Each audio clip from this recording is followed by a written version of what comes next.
Magandang araw! Welcome sa Araling Panlipunan 7. Sa video na ito ay ating tatalakayin ang digmaang pandaigdig, ang epekto nito sa silangan at timog silangang Asya. Ang mga naganap na pananakop ay nakapag-alab sa damdaming nasyonalismo ng mga Asyano. Mas lalong umigting ang kanilang pagnanasang makalaya nang maganap ang mga digmaang pandaigdig.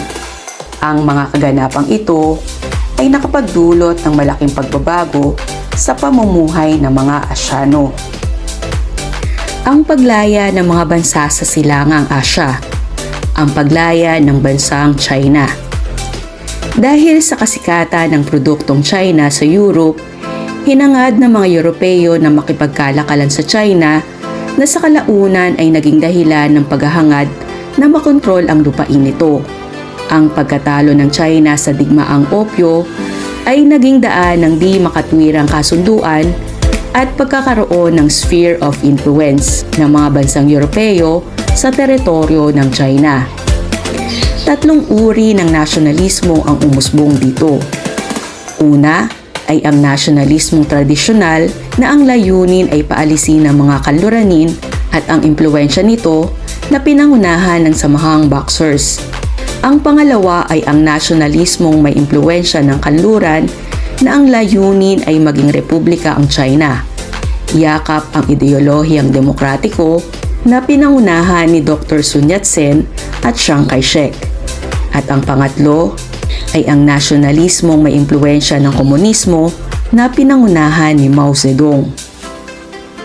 Sa paglakas ng nasyonalismong Tsino, nabahala ang Japan na baka maapektuhan ang interes nito sa China, kung kaya't naging sunod-sunod ang ginawang pakikidigma at pananakop nito.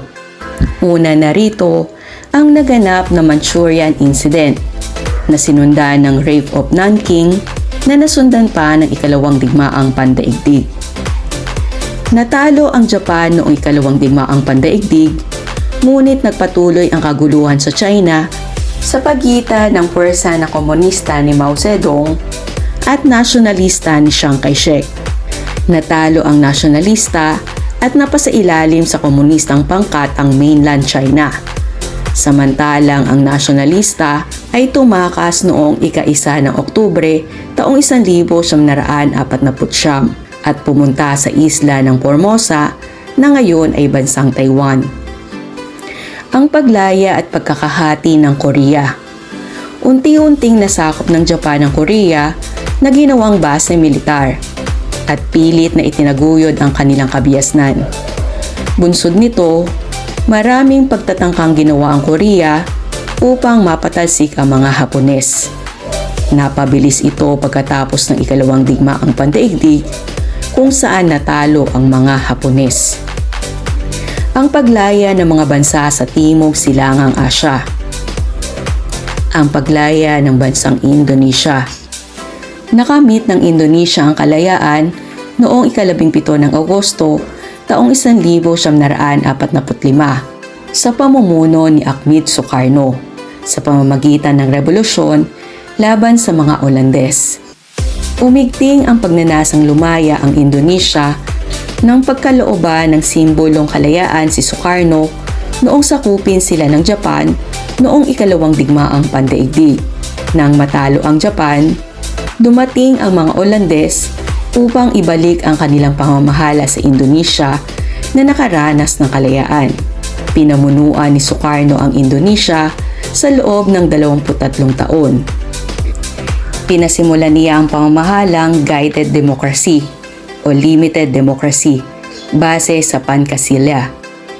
Ito ay may 5 patnubay na prinsipyo: ang paniniwala sa Diyos, nasyonalismo, pagkakawang gawa, katarungang panlipunan, at demokrasyang gagabayan ng karunungan. Tinanggap at ipinagbunyi ito ng mga tao at ginawa siyang Pangulong panghabang buhay noong taong 1963. Ang lubos niyang kapangyarihan ang naging dahilan ng pang-aabuso niya sa kapangyarihan. Ang paglaya ng Burma. Nakamit ng Burma ang kalayaan noong ika-4 ng Enero taong 1948 sa pamumuno ni Yunu. Bilang punong ministro ng Republika ng Burma, nakalaunan ay inilipat kay General Ne Win na isang diktador militar. Bilang pinuno ng mga hukbong armado, pinairal niya ang ideolohiyang Myanmar Way to Socialism kung saan kinukumpiska ng pamahalaan ang anumang negosyo at pangkalakalan, bangko at mga pribadong ari-arian. Noong hindi pa nakakamit ng Burma ang kalayaan, ang kumukontrol dito ay ang India sa tulong ng England at China. Bilang pagtugon sa pananakop na ito, nagtatag ng iba't ibang kilusang naghahangad ng kalayaan. Nang maramdaman ng mga Ingles ang pagpupunyagi sa kalayaan ng mga Burmese, nagkaroon ng pagbabago sa bansa na humantong sa paghihiwalay ng Burma sa India noong taong 1935. Ilan pang pagbabago ang tinangka ng pamahalang Ingles, ngunit hindi ito nangyari dahil sa pagsiklab ng ikalawang digmaang pandaigdig at ang Burma ay sinakop ng Japan. Nakaranas ng kahirapan ng mga Burmese sa pamamalakad ng mga Hapones, kaya nagtatag sila ng kilusan laban sa Japan.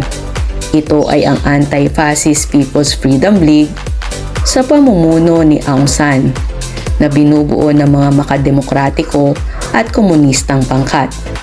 Nagapi nila ang mga Hapones at bumalik ang mga Ingles, subalit hindi na pumayag ang mga Burmese, kaya't sunod-sunod na usaping pangkapayapaan ang naganap. Bunga nito, pinagtibay ang kasunduang Anglo-Burmese na nagpapahayag ng kalayaan sa Burma noong ika-4 ng Enero taong 1948. Sa kasawiang palad, pinatay si Aung San at ang kaniyang gabinete ng upahang armado ng kaniyang talunang kalaban na si U Sao. Nang maaresto si U Sao, ay ipinagpatuloy ni Yunu ang naiwan ni Aung San. Upang makuha ng mga Hapones ang loob ng mga Burmese, maagang ipinahayag ng Japan ang pagtataguyod tungo sa kasarinlan. Ang pangkat ni Aung San na Dohama Ishayona o Burma for Burmese ay nakipagkasundo sa Japan tungkol sa pagtustos ng sandata at sa pamumuno sa militar. Sila ay nagsanib-pwersa upang makuha ang Rangoon laban sa mga Ingles. Kahit ipinahayag ng Japan ang kalayaan ng Burma, sa katotohanan ay sakop pa rin nito ang bansa. Sa kalaunan ay nadama ng mga Burmese ang tunay na layunin ng pagtulong na ito ng Japan. Ito ay hindi upang sila ay palayain, kundi para sakupin ang paglaya ng Pilipinas.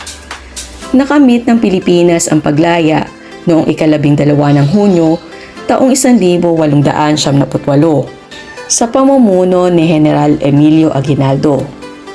Nakipagsabuatan ng mga Amerikano sa Pilipino upang matalo ang mga Espanyol sa digmaang Espanyol-Amerikano kung saan natalo ang mga Espanyol.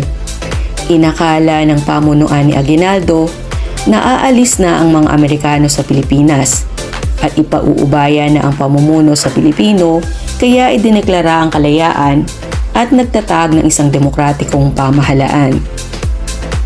Samantala, iba naman ang ikinilos ng mga Amerikano. Nagpalabas ito ng benevolent assimilation at lumagda sa Treaty of Paris na nagpapahayag ng paglilipat ng pamamahala ng Pilipinas sa Amerikano mula sa mga Espanyol.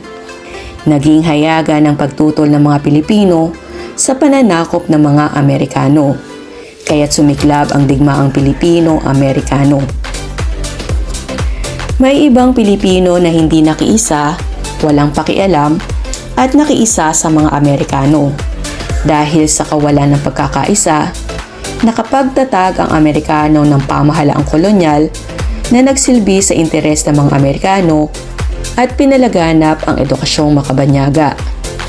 Tinugis din nila ang mga Pilipinong lumaban para sa kalayaan at ipinatapon ang ibang leader Pilipino sa ibang bansa. Ang ibang Pilipino naman na nakiisa sa mga Amerikano ay isinulong ang paghingi ng kalayaan sa mga Amerikano. Dahil ang kalayaan ay hinihingi, matagal bago ito na ibalik. Sa bawat paghingi, ito ay tinutumbasan ng mas malaking kapalit, katulad ng mga likas na yaman at pagkontrol sa kalakalan. Pansamantalang natigil ang pananakop ng mga Amerikano nang tayo'y masangkot sa ikalawang digmaang pandaigdig.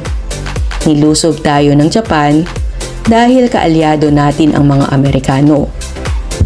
At dahil nasa ating bansa ang pinakamalaking base militar ng Amerikano. Sa kasagsagan ng digmaan, iniwan tayo ng mga leader Amerikano at natira tayong lumalaban at nagtatanggol sa ating kalayaan. Nasakop tayo ng Japan sa loob ng 5 taon. Natalo ang Japan sa ikalawang digmaang pandaigdig, kaya binalikan tayo ng mga Amerikano at ibinigay ang ating kalayaan noong ika-4 ng Hulyo taong 1946. Ayon kay Renato Constantino, hindi naman ganap na nakamtan ng Pilipinas ang kalayaan dahil nanatili pa ring makapangyarihan at maimpluwensya ang Amerikano sa Pilipinas sa larangan ng kabuhayan at politika. Maraming salamat sa inyong pakikinig. Hangad ko na marami kayong natutuhan mula sa paksang ating tinalakay. Hanggang sa muli, paalam!